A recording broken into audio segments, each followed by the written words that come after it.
Hello and welcome to this episode of Ways to Change Your Workplace with myself, Prina Shah.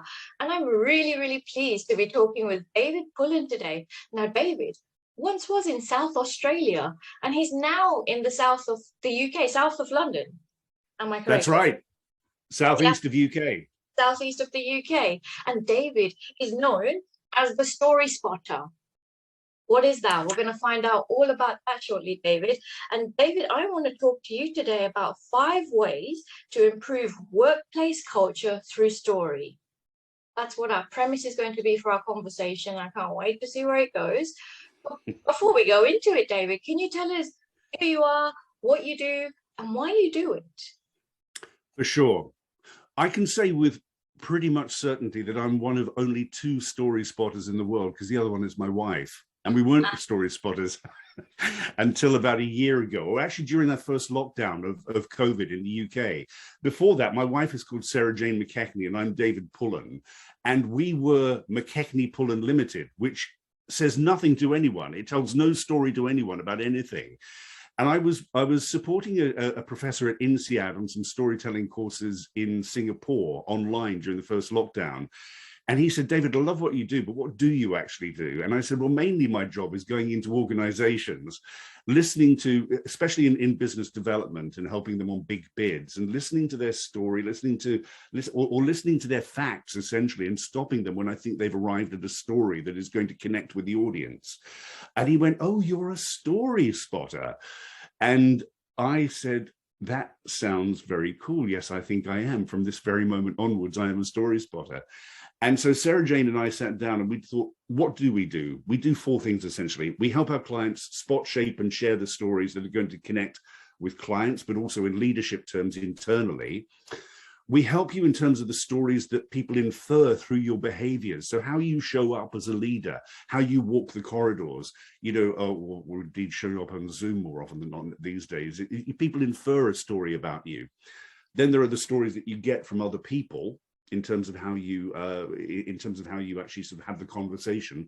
And the last thing is, what story are you telling yourself about yourself? And is that going to help you or is that going to hinder your process? So the Story Spotters is a relatively new branding of a very old game that we've been in for as you can see, for a very long time. That's cool. So it sounds like you work with organizations as well as individuals. You work at that high level and at that one-to-one level as well. Yeah, absolutely. I mean, it's, I'm often brought in at C-suite level, and then they can see that their immediate reports need. Well, funnily enough, we're doing exactly that with some. There's a big organization we're working with at the moment that the chief exec brought us in at. We work with the board members, but of course their reports, it's a change of strategy. So how do they actually tell the story that is going to make that strategy genuinely stick and fly in people's minds? Yes, good. We need more people like you, David.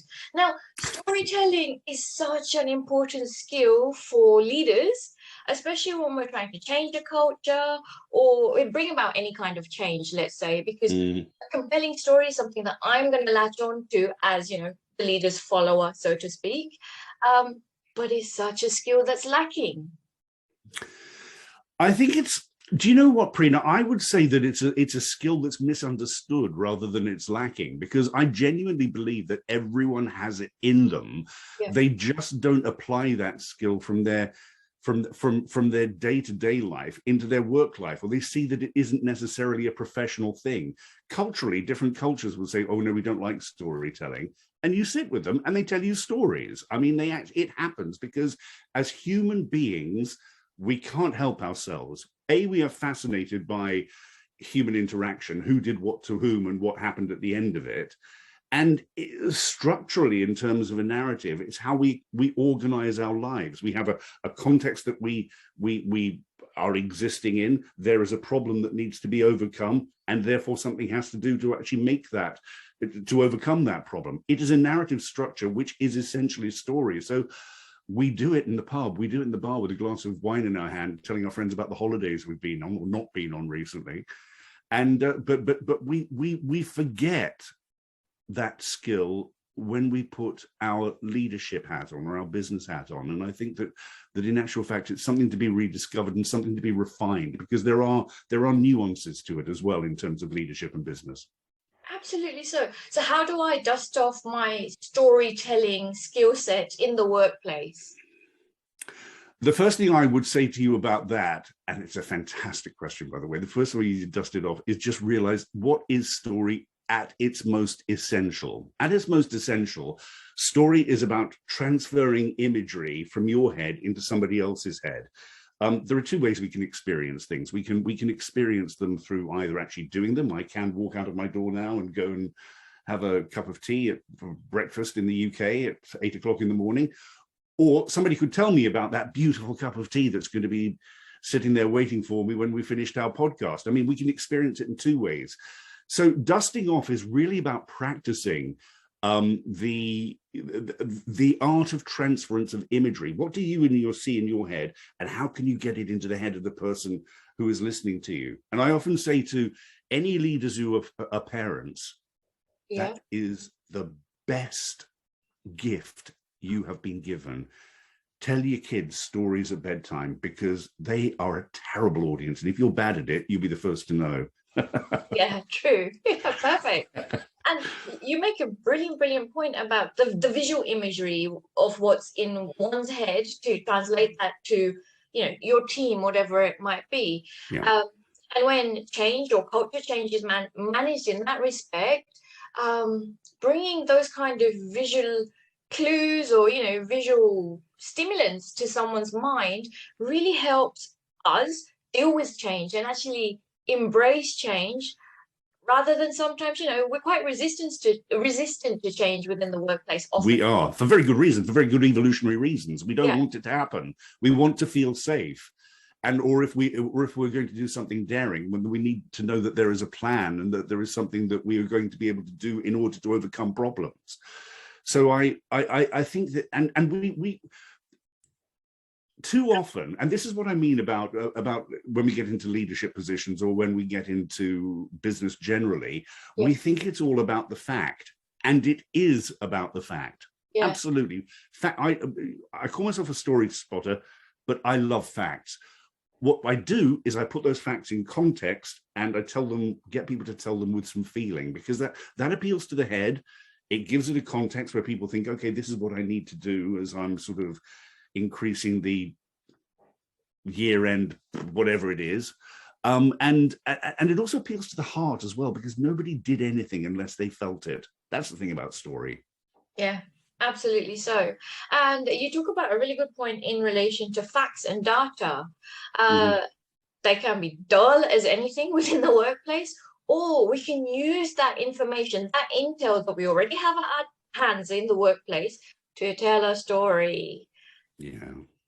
Data storytelling. It's a rare thing to actually use that data to tell a story, but it can be done. I work with a brilliant guy. Chris is his name, and he's actually from the UK as well. And he's one of these rare people who is just a data nerd first and foremost. So especially in the HR world, we love our data nerds. But then he used to be able to translate that data into meaningful stories for the whole organization. And our team just excelled then eventually at using data to predict, to make change, and to do wonderful things then. It's a real skill. And I mean, there are people who you can read wonderful things. Nancy Duarte is wonderful on data storytelling. And I mean, I do a lot of that work with my clients as well. And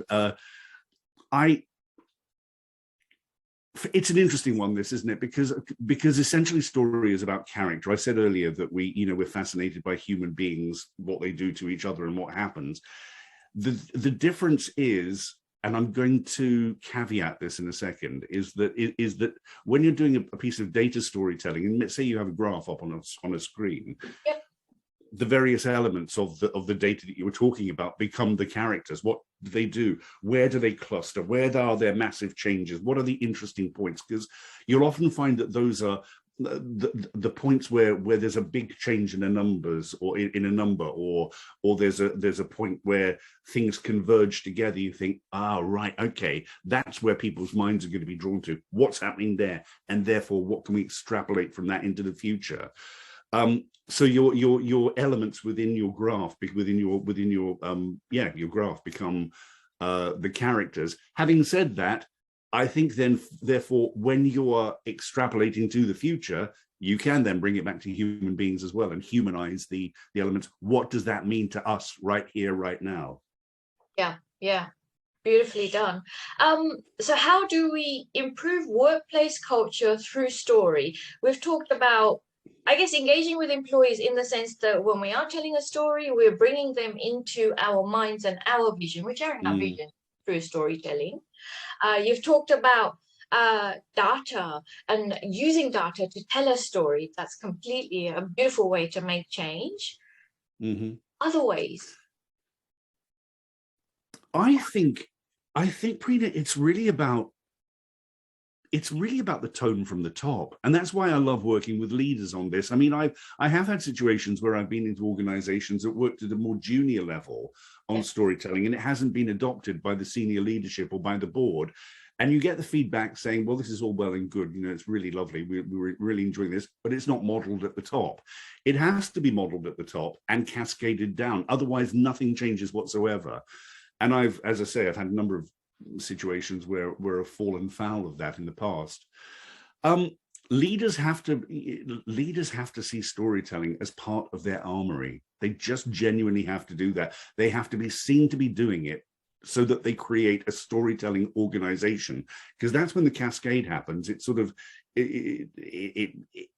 yeah, I can't say it any other way. The cascade of information, the cascade of change happens within that. And I also mean that, by the way, in terms of behavior as well, because I mentioned that one of the other things that we do as at Story Spotters is help people through the stories that they create through their behavior. And I remember I was an actor many years ago. I mean, before I started this, when I first came to the UK, I worked in the Royal Shakespeare Company, in the National Theatre and places like that. And I remember one of the companies I was working at, I joined, and I went to their first day rehearsal. I was walking through the corridors, and there was this person shuffling down the corridor, and I said, "Oh, who's that?" And they said, "Oh, that's the artistic director." I went, "He doesn't look much like a director to me, or a leader to me." And they said, "Oh, he's very shy." And I thought, he's not paid to be shy. He's paid to lead. He is paid to actually set the tone. And I've worked with some extraordinary people who actually do set the tone. And so that's the answer to your question. Is it is your job, as you are walking the walk, as you are talking the talk, every leader, whether they turn up on screen, whether they turn up in a corridor, it is their job to set the tone through the stories they create, through the behaviors as well.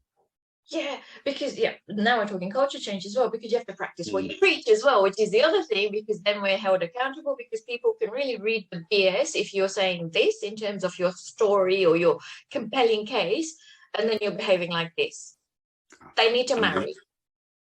What is the point of a mismatch? It's it just doesn't work at all. And that comes down to, it's an interesting world, this storytelling world, because you throw a stick at LinkedIn and there's you get a million storytellers, but people sometimes get a little bit what shall I say? They get a little bit wary of that it's a bit fluffy storytelling, and that if I actually put any emotion into it, if I Hollywoodize as I've heard it said to me in the past, my storytelling, then it won't be taken seriously. And I agree, but it has to be authentic. Yes. And if you are telling your child a story about why they mustn't jump into that river there because 5 years ago a person was taken by a crocodile in there, believe me, you'll have some emotion in it, but it'll be authentic. It'll be genuine. I mean, it's not sort of, I certainly wouldn't encourage anyone to plaster bad acting onto their storytelling, but feel something, don't just transfer that imagery, transfer that feeling. A good story, here's a quote for you. A good story makes people see what is happening. A great story makes people feel what is happening. It's not mine. It's a brilliant one. It's a brilliant one. Okay, I've got a bit of a tricky question for you. Love it. I am a leader who is very senior in the organization, and the exec have their own culture or their own stance on stuff, let's say. Mhm. I don't completely believe in it. However, I've got to relay that same message. That's something that a lot of my coachees deal with, and it's such Yeah. an internal conflict as well, David. How does one even address that? How does one deal with that? Especially because of Right. the fact that we're talking about this behavior. You've got to practice what you preach as well. Yeah.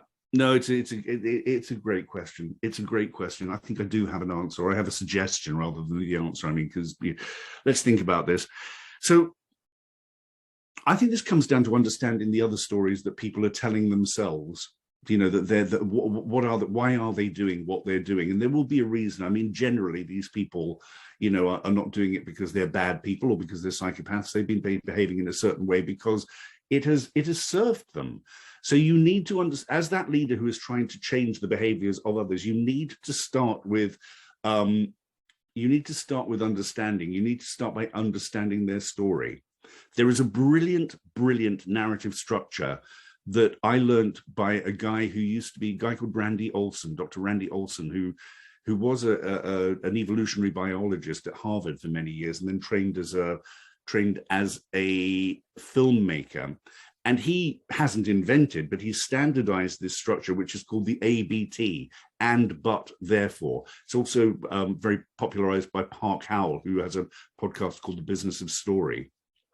And what this stands for, it stands for and, but, therefore. The and bit is the agreement. It's the bit where you say to somebody, it's the bit where you'll get them nodding. And then they'll say, "Oh yes, you understand me." And so, in this situation that you're talking about here, Prina, you might sort of say to those execs, "You've been working in this way for a number of years, and it served you incredibly well. Yes. You've actually had a number of success." And then the but comes in. The but is the change moment. It's Act 2 in the story. It's where the shark appears in Jaws. It's, but if we carry on in this situation, we are going to take a serious drop in headcount because people are disengaged from the business, our net promoter scores, or whatever it is. Therefore, and that's the T, the therefore I really believe we need to, and that's when you come with your solution.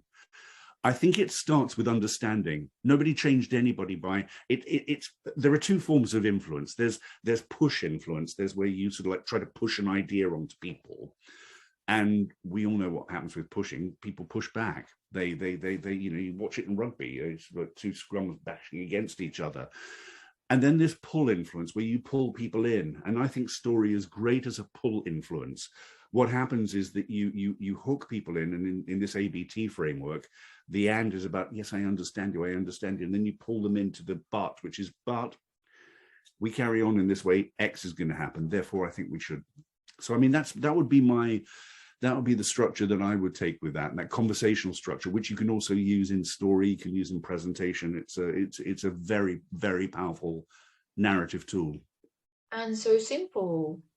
And yes, simple, but quite profound. It's the basics of it. It's funny. I use it all the time in competitive tenders. I use it all the time, and people have exactly the reaction you've just had to it there. This is wonderful. This is very simple. My job is actually sort of like refining it for them and actually getting to the depths of it. Yeah. Well, I'll have to. If say one of my coaches was doing the ABT kind of framework that you've just described to us, they'd have to do their homework. They'd have to, research, and that you can't it just can't come out immediately. So you have to do your due diligence first off, and you are respectfully disagreeing with someone, but acknowledging the hard work that they have done in the past to get them to wherever they are or whatever's happened thus far.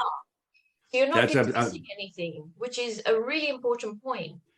I agree with you. Sometimes there's the challenge that people say, well, you shouldn't use the word but, because but is such a strong word, and it's sort of, you can't use however.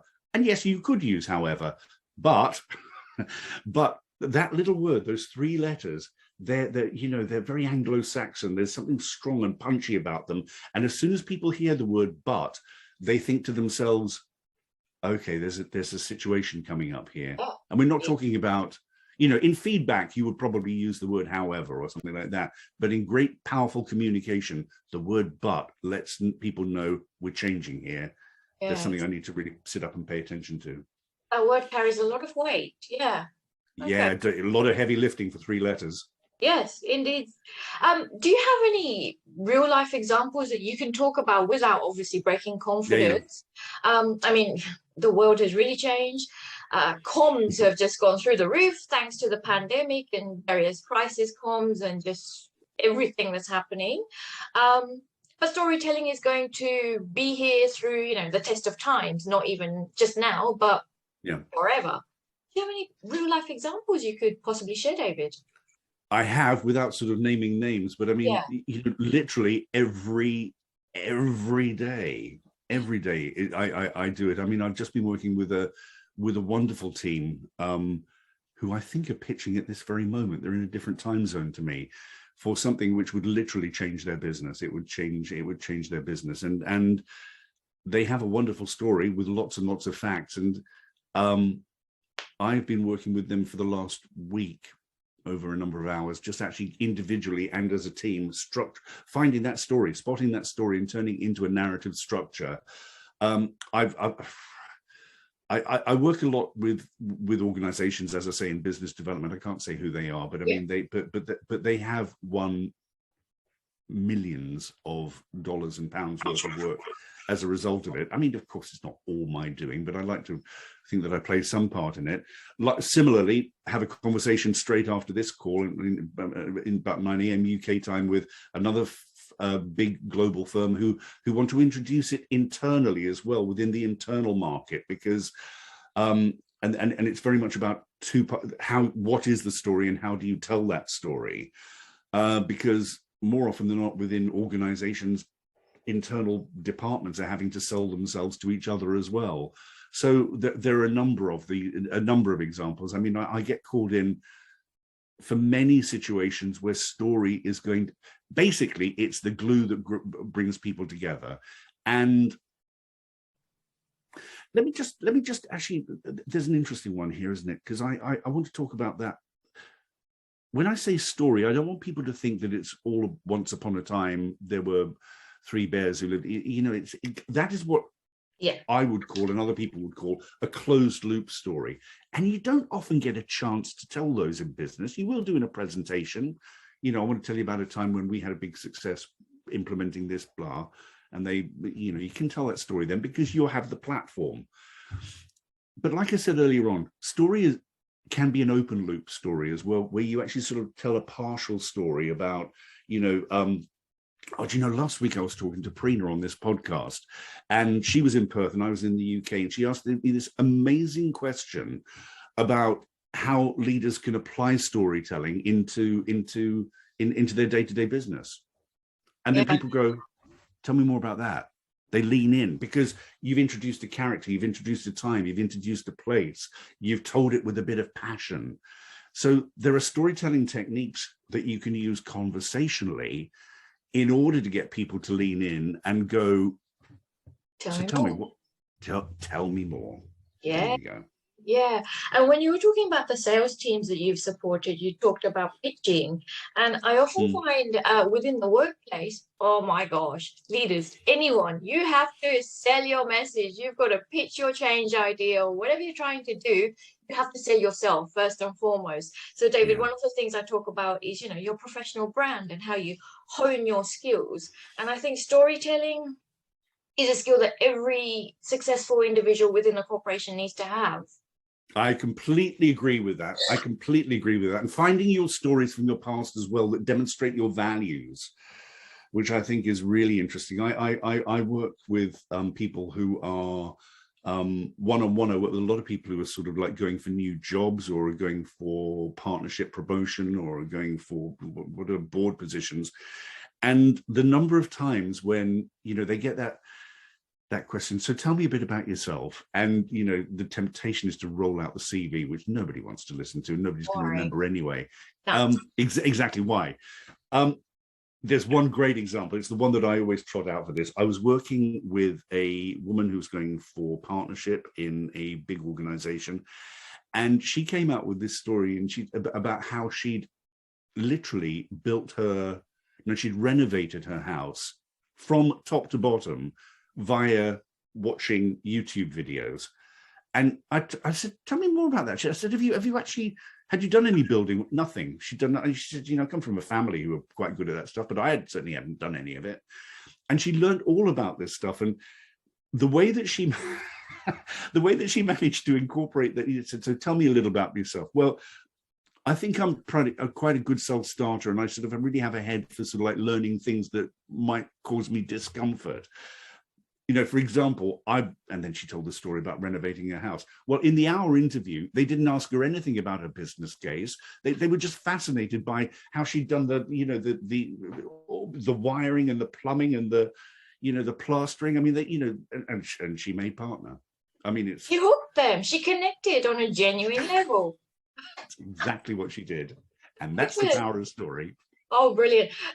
Oh my gosh, you just took me back to my first ever interview when I moved to Australia. Was with the HR director of Sydney Water. So, oh wow, scary. You're meeting with the big boss, and he looks at my CV and then just files it away and says to me, "Tell me about yourself." I thought, I said to him, "So, Peter, do you want me to tell you about me personally, me professionally? What do you want?" He said, "Up to you." Oh, nice. So, I mixed it up with a little bit of professional and personal as well, just to show him, like the lady that you just spoke about, what I have achieved thus far in life, because I'm a human being first and foremost, as well as a worker. Of course. Yeah. Of course. And we are. I mean, I think there's massive power in marrying those two together. I mean, what do you do in your life, which is in your personal life, and what does that say about you? Because there's an exercise that I actually haven't done it for a while, but in group work, where you'll say to everybody, come and tell me a story, come and tell the group a story about a time when you overcame or you achieved something that you never thought you'd be able to do, that came as a shock, or you had to go and do it, and what happened. And I've had people telling me about hanging out of helicopters in Belize. I've had, snake bites, being all sorts of things. Wow. And from all of them, you can infer a lot about that person. And if you can tell that story, which makes people go, "What? I'm sorry, you did what?" And then you relate that back to, so I suppose, one of the things is big for me at work is my care for other people, or the fact that I sort of am always trying to solve problems, in a crisis. Is, there are many ways to marry the personal to the professional, I think. We are all storytellers, David. I We're all have storytellers. one final question for you, David. If I was to give you a magic wand and ask you what is one way you would change the way of the workplace, what would it be? I think you probably know what I'd say. It's it would be, it would be that story was given the place that it is needed, that I genuinely believe it deserves within the workplace. I think that, I think it would be taught at universities more as well.